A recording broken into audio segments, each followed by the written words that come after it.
Bonjour, mesdames et messieurs, j'espère que vous allez bien depuis vos positions géographiques. Alors, c'est un énorme coup dur qui vient de retentir sur le sol de Volodymyr Zelensky. On a toujours dit à ce monsieur que les Russes ne sont pas prêts à adhérer aux caprices de Zelensky et de ses alliés de l'OTAN.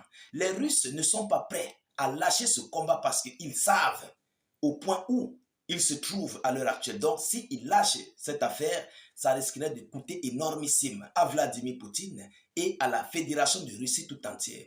Et par rapport à cela, mesdames et messieurs, dans ce combat russo-ukrainien, dans la nuit du samedi à dimanche, la Russie vient de faire parler ses poudres.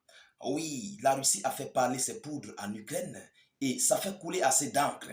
On nous dit que les troupes russes ont versé des séries de frappes de drones sur certains hôpitaux militaires ukrainiens, et aussi certains bâtiments civils que Volodymyr Zelensky et son administration n'ont pas pu donner tous les détails parce que nous savons la manipulation et ce qu'ils orchestrent au niveau des bâtiments civils. Oui, qui leur servent de stockage d'armes, de stockage de munitions, de stockage de leurs soldats ukrainiens autant qui viennent soutenir l'armée ukrainienne sur le front. Alors, pourquoi la Russie va frapper un bâtiment civil? Alors, évidemment, il y a quelque chose là. Ce bâtiment a été transformé en bâtiment militaire. Mais voyons voir ce que l'armée ukrainienne nous dit aussi en profondeur de cette information. Parce que nous devons écouter la Russie et les Ukrainiens. Voyons voir ce que l'Ukraine nous dit par rapport à cette attaque russe dans cette localité du nord-est de l'Ukraine, plus précisément de Kharkiv. Alors, mesdames et messieurs, mettez beaucoup de j'aime. Je vous prie également de vous abonner à nos multiples canaux de réalisation. N'hésitez pas, s'il vous plaît, de partager au maximum la vidéoconférence. Nous avons des frères qui cherchent nos actualités, mais qui ne savent pas comment faire pour nous joindre. Grâce à vos partages, nous serons plus nombreux et nous serons plus forts face à l'impérialiste. Alors, mesdames et messieurs, qu'est-ce qu'ils disent? Selon les informations, on a recensé deux repos éternels. Deux repos éternels dans des frappes russes sur la localité de Kharkiv. Ça fait très mal, mais dommage. Une série de frappes russes au drone. Une série de frappes russes au drone dans la ville ukrainienne de Kharkiv, proche de la frontière russe, a fait au moins deux repos éternels et 30 blessés. 30 blessés. Et ça, c'est un bilan provisoire. Il y a les fouilles. On est encore en train de fouiller les décombres. Ça, c'est un bilan provisoire. Vous comprenez? Alors, selon les informations, au total, 6 frappes ont touché samedi soir deux quartiers de la grande ville du nord-est, la deuxième plus peuplée du pays avant l'invasion russe à grande échelle, a expliqué un porte-parole du parquet, Dimitro Tchoubenko, dans une vidéo postée sur Telegram. 2 personnes sont envoyées au repos éternel dans des résidences privées, a-t-il dit. Mais pourquoi la Russie a frappé cette résidence privée?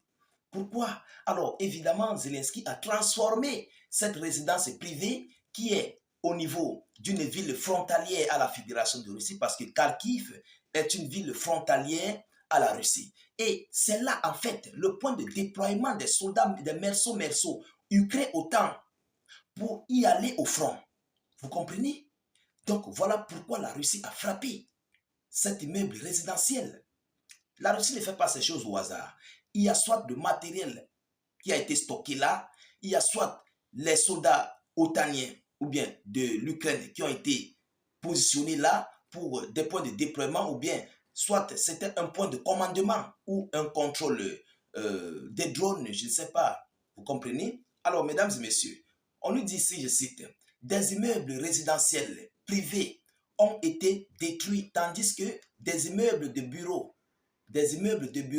un centre médical, des locaux commerciaux, des garages et des voitures ont été endommagés, a précisé le ministère des situations d'urgence. Alors, selon le gouverneur régional Oleg Sinerubov, les 2 victimes décédées sont un homme de 67 ans et une femme de 70 ans, tandis qu'une adolescente de 15 ans est grièvement touchée. Alors, mesdames et messieurs, un hôpital militaire touché par un drone russe à Kharkiv. L'Ukraine accuse l'armée russe d'avoir frappé un hôpital militaire à Kharkiv, nord-est de l'Ukraine. L'hôpital et des immeubles résidentiels voisins ont été endommagés par un drone Shahed. Je vous dis toujours, lorsque la Russie envoie des drones Shahed, ces drones sont toujours coordonnés avec les drones de leur. Les drones de leur, ce sont des drones de distraction. Ça distrait complètement les systèmes aériens et les drones Shahed atteignent leur cible au Kalamar. Alors, mesdames et messieurs, a déclaré l'armée ukrainienne, ajoutant que, selon les premiers rapports, des victimes sont à déplorer. Parmi les militaires qui étaient soignés, Kiev ne révèle généralement pas d'informations sur des pertes militaires et n'a pas précisé le nombre de soldats blessés. L'armée ukrainienne accuse la Russie d'avoir commis un crime de guerre et violé les normes du droit humanitaire international. Alors, mesdames et messieurs, qu'est-ce qu'on dit et qu'est-ce qu'on entend par là? Zelensky se croit malin en fait.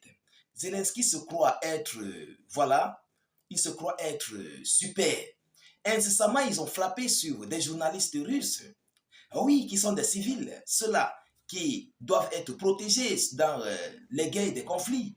Mais la Russie aussi réplique ouvertement. La Russie a juste répliqué par rapport aux journalistes civils que tu as au repos éternel. Mais nous, on ne va pas frapper les civils. Nous allons frapper des infrastructures militaires parce que c'est l'hôpital militaire. Donc c'est ça que nous allons frapper parce que là-bas, il y a des militaires. Et tous ces militaires qui sont touchés au front face à la Fédération de Russie sont transportés là-bas. Donc, ils ne doivent même pas sortir de leur repos éternel. Oui, ils doivent partir au repos éternel, mesdames et messieurs. On ne doit même pas leur donner une nouvelle chance de vie. On doit les anéantir totalement parce que lorsqu'ils seront encore traités, ils auront les formes, ils reviendront au front. Donc, il faut finir avec eux automatiquement. Vous comprenez? C'est œil pour œil, dent pour dent. C'est une riposte. Ah oui, parce que les Russes, en fait, ne veulent pas commettre le pire comme ils le veulent, comme le monde le souhaite. Mais ils veulent faire le pire à leur manière, de frapper fort où ça fait mal. Normalement, les hôpitaux militaires ne doivent pas être frappés. Normalement, dans les normes, les hôpitaux militaires ne doivent pas être frappés. Mais l'Ukraine ne veut pas aller sur la table de négociation. L'Ukraine veut continuer la guerre. Et c'est la guerre. Oui. Et par rapport à cela, par rapport à cet hôpital militaire, c'est un hôpital qui abritait. Ça abritait des soldats ukrainiens autant. Ah oui, parce que comme c'est un hôpital, Poutine ne va pas frapper. Alors, voilà où la Russie a donc dit, bon, voilà, j'arrive. Et il a mis une frappe sur l'hôpital. Et les autres bâtiments civils, ce sont des points de déploiement d'hommes. Ce sont les points de stockage d'armes, de munitions, de tout ce qui s'ensuit pour aller combattre au front contre les Russes. Est-ce que vous voyez? C'est pourquoi la Russie a mené ces frappes-là. Je ne vois pas l'importance pour la Russie d'envoyer des civils au repos éternel. Il n'a pas de problème avec des civils. Il a problème avec des militaires. Et je vous le dis, la Russie a des drones fantômes qui survolent le territoire ukrainien. La Russie a des satellites uniquement pour l'Ukraine, pour voir ce qui se passe. Les Russes ont tout à leur possession pour connaître ce qui se passe en Ukraine. La preuve en est que dans les jours passés, il y a de cela quelques mois, les déplacements de Volodymyr Zelensky étaient contrôlés par les Russes depuis Kiev. La Russie contrôlait les déplacements de Volodymyr Zelensky, son escorte. Combien de fois savoir où il y a des soldats? Alors, je crois que Zelensky doit comprendre qu'il faut aller négocier. Oui, parce que plus le temps passe, plus son pays est détruit, plus il perd des hommes, plus il va subir des énormes pertes. Mesdames, Mesdemoiselles et Messieurs, je vais devoir mettre terme à cette vidéoconférence. Partagez-la partout à travers le monde. Sécurisez-la avec un maximum de j'aime et suffisamment de cœur.